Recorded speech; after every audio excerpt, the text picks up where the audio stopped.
Hi, my name is Amber Medina. I'm here at 10th Planet Austin, and today I'm going to go over some strikes leading into a body lock, leading into a gift wrap position. For sport, for the striking, I'm okay with it enter with punches. I have a glove on, my hand is safe. For street purposes, outside of sport, still setting up with strikes, but I'm going to enter with an elbow so I do not break my hand because we don't have gloves outside of the sport environment. I'm gonna teach sport while we're in the gym, because we're in the gym. I really like to get into my fighter stance, of course. I'm here. For this body lock, I can cut angles with it, I can enter straight on, but I kind of want to raise his hands up just a little bit.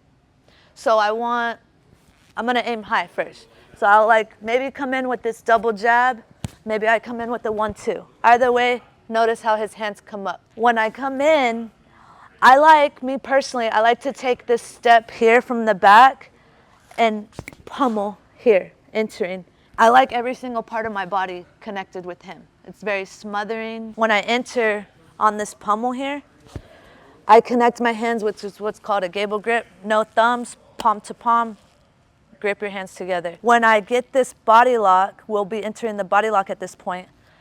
I'm going to put my elbows together and I'm going to put my elbows back. Notice how small the little hole gets. That's where his body is. It inflicts a lot of pain in this floating rib, makes it really uncomfortable for him to move.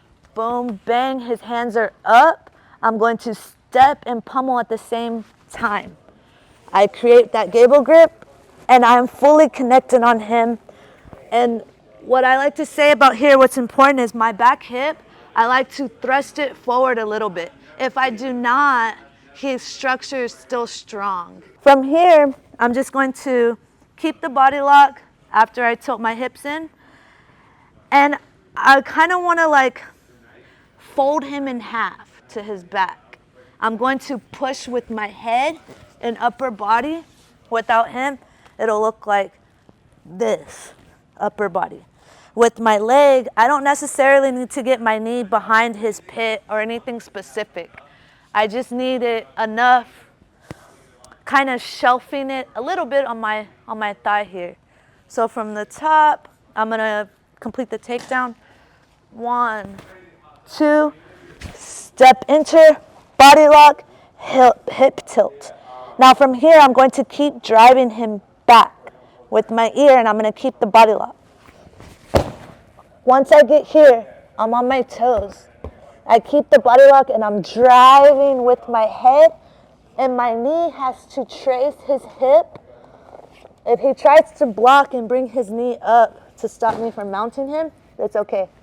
As long as I wedge it right here and trace that hip, I'll be successful. From here, I'm going to take my head and I would remain with pressure.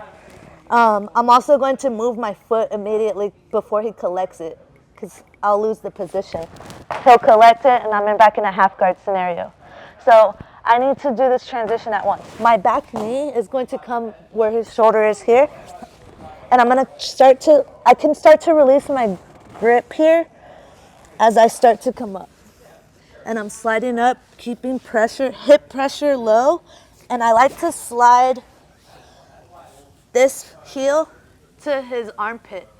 Because if it's low, if it's in the middle, he's gonna use his elbow and shove it back down and I'm gonna get caught in his half guard. If it's here by his hip, he's just gonna do the same thing and it's closer for him to collect it. So what I like to do is put it high, right in that armpit, and it makes it much harder for him to dig under there. Now I call this back thigh a pillow. So I'm pretty much teed off with him facing this way.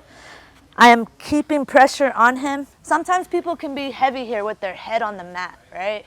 And they know it's coming, they don't want you to. So you can get low, and if you can just get a little bit of your fingers or your hands under here, you can do what the little Bruce Lee push-up. And it picks his head up for me, right? Now I can take this hand, I can feed it here, and I can take my other hand and go right through the hole and grab my own wrist. I need to keep this pressure though, because his goal, he wants to get this shoulder back to the mat. So I need to keep this pillow here And my chest and body needs to stay on the back of this. Pressuring him that way. If I need to drive shoulder, that's fine. Just depends on him. I like to engage this little arm here sometimes. I'll show you two things from here. This is a gift wrap. This, I go through the hole. I call this motorcycle grip with the thumb. And I call this other one monkey grip without the thumb. So I got motorcycle and I have monkey. Mobility and keep them. From here, I like to do two things. I can take his back from here in a situation, whether it be sport. I sit straight on my butt. If I throw myself back, it creates all this space and I'm gonna lose him. From here, this knee is here. I need to just sit straight down and bring him with me. Me personally, I like to keep this clamp here like a seatbelt. And I can sit up, I can take him all the way and get this body triangle. From here, I can start searching for my rear naked choke. I can hit him, keeping this 5-0 grip, which I like to grab at the meaty part of the hand. It makes it much harder for him to get rid of it. It's really hard for him, versus if I grab the wrist, he'll get out much easier. Grab the fatty part of the hand, surf for your choke, hit him, wait for help, call the cops, help someone, or finish him. Another thing I like to do from there, that's a submission. Once we get back here, there's one more thing I like to do. I don't feel like going back. I don't want to take his back. Maybe this person's very good at escaping backs. I'm on top, I'm in a superior position. I don't want to give it up. I don't want to go back. So what I like to do is, instead of feeding my hand through here, I like to pull this tight all the way to where he's just, gift wrapping himself. Pushing his head forward, I can hit him here. I can get a finish here. I have body, I have heart, I have a lot here. Face, ears, and just keeping this tight. You'll most likely get a rep stoppage. Some reactions you'll get, they'll go belly down. You keep pulling this, I call it surfing them with my hips. Let them go down and just finish. Or if you want to really go here, you can hit that choke as well. I like to finish. I like to sink my hips really deep into his back. I'm not going to do that to him. It inflicts a lot of pain.